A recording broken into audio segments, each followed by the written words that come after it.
Perdonen que voy como con las prisas, en el día de hoy se nos van acumulando temas. Vamos a seguir hablando de lo que está ocurriendo allí, pero en particular vamos a hablar de los símbolos. El New York Times publicaba hace no tanto un artículo hablando de los símbolos nazis que hay dentro de la guerra de Ucrania. De cómo en realidad desde uno y otro lado hay una serie de simbologías que se están intentando tapar y que dentro de, alguien decía, ¿no?, que cuando llega la guerra no hay información, hay propaganda, da igual el bando y la forma, ¿no?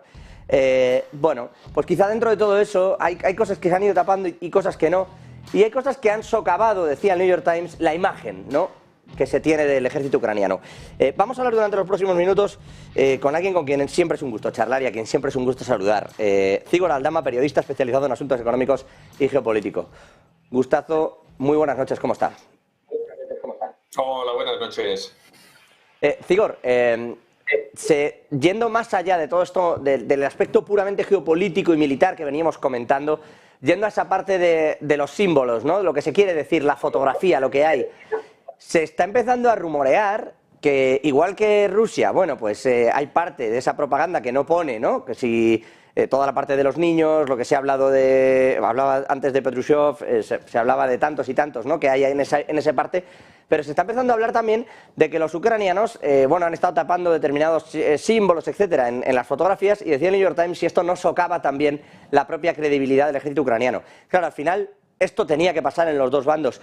¿Cómo crees tú que se está dando este asunto, si me permites el eufemismo, propagandístico desde todas las partes? Bueno, yo creo que lo habéis dicho bastante bien, ¿no? Hay propaganda de ambos bandos, y en ambos bandos seguramente hay gente que está de acuerdo con la ideología nazi, ¿no? Hemos visto soldados, tanto rusos como ucranianos, con símbolos que son claramente, ¿no?, nazis. Es una cuestión que está sobre el tablero desde hace muchos años, no es algo nuevo, y es algo de lo que se ha hablado mucho en el caso de Ucrania, sobre todo entre las personas que dicen que no habría que apoyar al ejército de ese país, ¿no? Yo he estado en 3 ocasiones en Ucrania cubriendo la guerra, y en ninguno de los casos me he encontrado con esa simbología nazi, lo cual no quiere decir que no exista. Es evidente que Ucrania, lo mismo que Rusia, lo mismo que otros países de herencia soviética o comunista, como pueden ser los del este de Europa, son quizá mucho más conservadores que los del oeste de Europa, ¿no? Y hay ocasiones en las que temas como pueden ser la raza o la identidad nacional, pues son quizá exacerbados en ambos bandos. Y yo creo que todos sabemos que la gente que va al ejército no es precisamente la gente más moderada, ¿no? Entonces, yo creo que si rascamos un poco en muchos de los ejércitos, incluso en el nuestro, podemos encontrar este tipo de ideologías. De todas formas, sabiendo que íbamos a hablar de estos asuntos, he traído algunos de los parches que me he traído de Ucrania. Aquí algunos, pues los colores nacionalistas, ¿no?, que utilizan mucho los de Azov. Lógicamente, muchos de los símbolos de muerte, de calaveras, etcétera, etcétera. Yo creo que esto es algo bastante habitual en casi todos los militares, ¿no? En el caso de Ucrania sí que sorprende, por ejemplo, que no haya una cierta disciplina sobre lo que los soldados se pueden poner, porque he estado con otros ejércitos, ya sea el ejército chino, ya sea el ejército de Estados Unidos, y está clarísimo lo que se pueden poner y lo que no se pueden poner, ¿no? En Ucrania parece que hay un poco de caos sobre pues bueno, los parches que uno puede llevar, y yo vamos, yo creo que hasta el pato Donald puede aparecer en algún uniforme, ¿no? He visto cosas muy curiosas. Entonces yo creo que quizá le estamos dando demasiada importancia a toda esta simbología. Ya digo, yo de momento no me he encontrado nada que sea ni remotamente nazi ni que pueda recordar a esa ideología.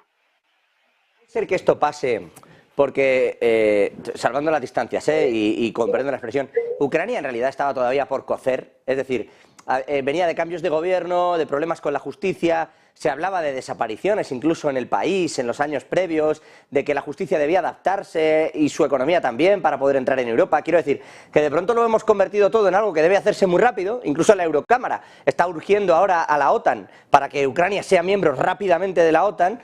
pero la realidad es que antes se le ponían muchas cortapisas a una Ucrania que estaba poco a poco cociéndose, haciendo todo ese sistema judicial, y ahora pareciera que como le ha pillado la guerra en medio, hay que darse mucha prisa en ciertas cosas que, claro, pasa lo de los uniformes como anécdota, pero pasa eso, ¿no? Que al final el país no estaba realmente bien organizado en términos económicos, de justicia e incluso burocráticamente. ¿Puede ser eso el problema?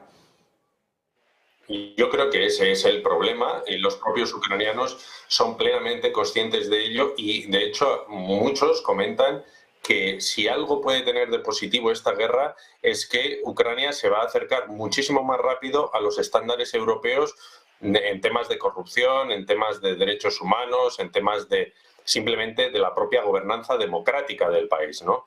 Porque es evidente que Ucrania está todavía lejos de cumplir los estándares mínimos exigibles para entrar en una organización como la Unión Europea, ¿no? Si ya vemos cómo países como Polonia o Hungría tienen ciertos problemas y hay debate, ¿no?, sobre la idoneidad de algunas de las leyes que han aprobado, en el caso de Ucrania yo creo que es clarísimo que hay una falta, o había una falta de transparencia, de derechos, de muchas otras cosas que ahora, quizá por la guerra, ¿no?, y por la necesidad de conseguir mayor apoyo por parte de Occidente, pues se está tratando de resolver, ¿no? Y yo creo que Zelensky tiene muy claro que tiene que cambiar muchísimas cosas para que pueda ser aceptado realmente con una, digamos, con una propuesta seria dentro de la Unión Europea, sobre todo.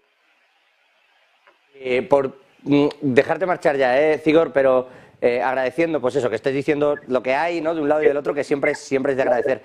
Pero, ¿cómo crees que va a acabar este asunto? Hablábamos de las maniobras de la OTAN, un poco amedrentando por el aire, hablamos también del movimiento, también en ese sentido y en esa misma línea de Rusia con las armas nucleares en Bielorrusia. Decía hoy Henry Kissinger, hemos visto en una entrevista que se publicaba hace poquito, que él cree que o Ucrania o Putin, pero que las dos cosas no son compatibles con el futuro.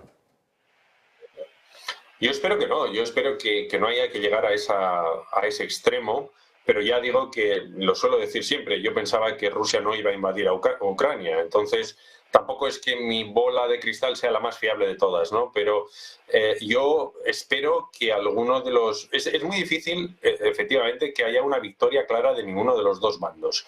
En algún momento me imagino que tendrán que sentarse a negociar, a sentar unas líneas rojas. A mí me parece, por ejemplo, muy difícil que Ucrania pueda recuperar Crimea, pero posiblemente pues, en el Donbass se puede llegar a algún acuerdo para evitar que esta guerra sea una guerra que se tenga que vencer con la derrota total del adversario, ¿no? Pero bueno, pues no lo sé, no sé si es ahora un pensamiento un poco utópico. Yo espero que no, espero que la cordura pues prevalezca sobre este caos que estamos viviendo. Le agradezco la opinión, la sinceridad y, como siempre, la experiencia que además tiene y sobrada en ese campo. Zigor Aldama, periodista especializado en asuntos económicos y geopolíticos. Un gusto, como cada vez que podemos saludarle. Buenas noches. Buenas noches, gracias. Nosotros nos vamos a ir 2 minutitos a publicidad.